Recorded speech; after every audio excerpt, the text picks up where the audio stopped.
You're watching this video because you've probably decided, or you already are an investor in the Des Moines metro area, and you're trying to figure out where do you want to buy, what types of asset classes are best for you, and how do you kind of navigate that. And that's what I'm going to tell you in this video. Should you invest in Des Moines proper or some of the suburbs?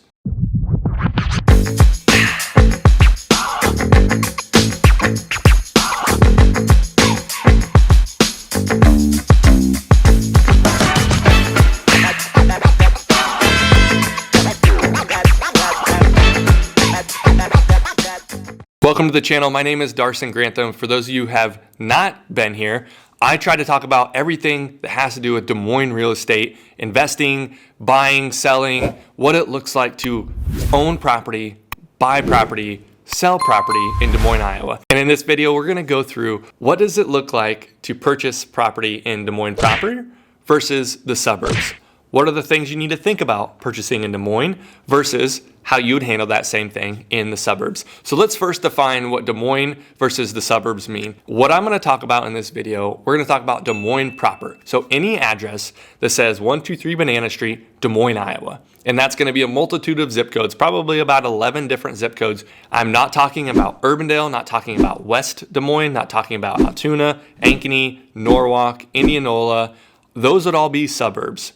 Obviously, there's more suburbs, but I just want you to know exactly what we're talking about and how I want to define Des Moines proper versus the rest. So let's do a little history on Des Moines in general. Des Moines started, obviously, downtown Des Moines, and then it expanded out west, east, north, and south. Most of the expansion, I'd say the primary amount, has been to the west and to the north. And in that, you're going to see different ages of houses and properties that people are selling in those areas. You're going to very rarely find a new build in Des Moines proper. And so what that's going to give you is you're going to have a different asset class due to the age of the house in Des Moines proper versus some of the suburbs. There are some of the suburbs who have a core set of houses that are older, that maybe are early 1900s. But Des Moines proper, you're very rarely going to find anything that as a rental would be newer than 1980. Most of them are going to be 1950s, and then some of the really older are going to be early 1900s. And I'm not telling you that any of those asset classes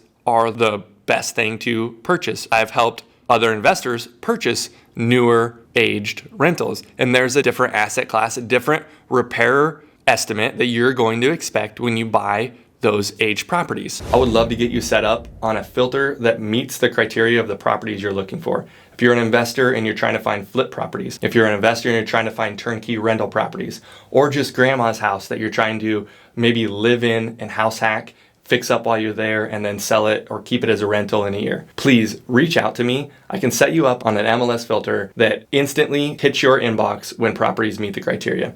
I've got a handful of investor criterias that I really think that you're probably going to want if you don't already have that set up. What I don't like about Zillow, which is probably what you're using to look at houses, is Zillow will hide properties from you just to get you to come back on the app later. So if they know you're really going to like a property, they actually could hide it from you on your filtering process so that you come back later. They're a tech company. They love big data. That's what they do. So why am I digging into the age of the properties and why does it actually matter? It matters because when you're looking at Des Moines proper and you want a newer Class A property, you're probably not going to find that, literally not going to find that in Des Moines proper, or it's going to be a very rare property. Now, you can find A-class properties, but you're not going to find a newer A-class property. What you're going to have to do is you're going to have to go to one of the suburbs, and depending on how far out you want to go. And what you're looking at then is you could look at new construction or you could look at resale. I would really caution you on some of the new construction in any market, and I just know Des Moines, but I've heard this in other markets. When you buy new construction as a rental, you have to understand the quality of low-end grade products that you're purchasing for the rental or in a new home. And so the repairs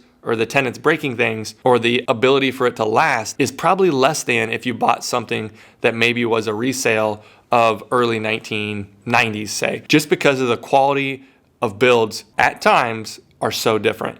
Now, we're going to be able to evaluate that as we look at a property. You're going to be able to walk into a property and just feel, okay, this one is built more solid than the one next door that we saw. It's really tough to put a pen to paper on what that feeling is, but you can just tell when you walk into a property. You can see, was it DIY? Did the owner try to fix everything themselves, or was it professionally done? Little things that you can't see in photos. When you walk a property, you absolutely can see those. Okay, so now let's get into the types of investors that are gonna purchase in Des Moines proper versus one of the suburbs. What I've noticed after helping investors pick suburbs versus Des Moines proper is most people that invest in the suburbs, they are not looking for immediate cash flow day one. They understand that they need to make sure that it's breaking even, it's covering the mortgage, it's covering expenses, but it isn't going to cash flow to replace an income in the suburbs because the price of those properties are usually higher. And although rents are higher, they don't accommodate for the price of the properties being so much higher. And investors that are buying in Des Moines proper,